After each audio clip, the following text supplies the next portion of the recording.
Il leur aura suffi de quelques mois de menuiserie et de métallerie pour faire des étincelles. Au programme du jour, pour ces jeunes d'Appelder, la fabrication d'un barbecue maison ou encore d'une porte de chapelle. Tous ont intégré ce chantier-école situé dans le 13e arrondissement de Marseille il y a un peu plus d'un an, après avoir décroché du système scolaire.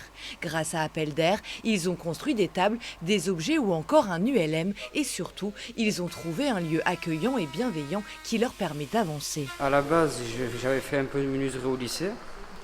Et entre-temps, bon, j'ai rien fait. Du coup, en revenant ici, j'ai réappris la menuiserie en gros, en quelque sorte. Moi avant, je me levais pas le matin, et je foutais rien. Je me levais à 14 heures, à 15 heures. Et franchement, Appelder, ça m'a changé parce que ici, on vient travailler et il n'y a pas que ça.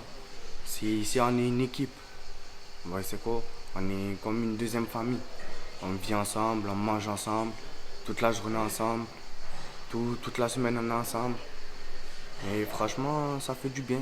Mais l'association est aujourd'hui menacée de fermeture. En décembre, stagiaires et encadrants devront quitter ces locaux qui appartiennent à l'État et n'ont pour l'heure aucune solution de relogement. Ils lancent aujourd'hui un appel à l'aide aux institutions. On n'a pas de solution pour l'instant, ce qui est facile à comprendre puisqu'on cherche des locaux quasiment gratuits ou avec une participation symbolique. Donc trouver 500 mètres carrés sur Marseille dans ces conditions-là, c'est pas facile quand on n'est pas tout à fait soutenu sur ces recherches, ce qui est un peu le cas.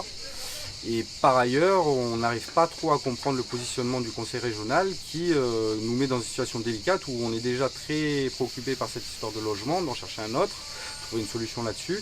Et pour autant, on n'a pas le financement de la deuxième année qui est assuré sous prétexte que justement on n'a pas de visée en termes de logement. La principale préoccupation des salariés et de l'équipe des administrateurs d'Appelder, c'est pas nos propres emplois, nos propres participations bénévoles, c'est l'avenir de cette jeunesse qui, en l'état actuel des choses, n'est pas en capacité, pour des raisons X ou Y, d'intégrer même des dispositifs d'insertion classiques comme les chantiers d'insertion. Ils ont besoin d'une étape préliminaire.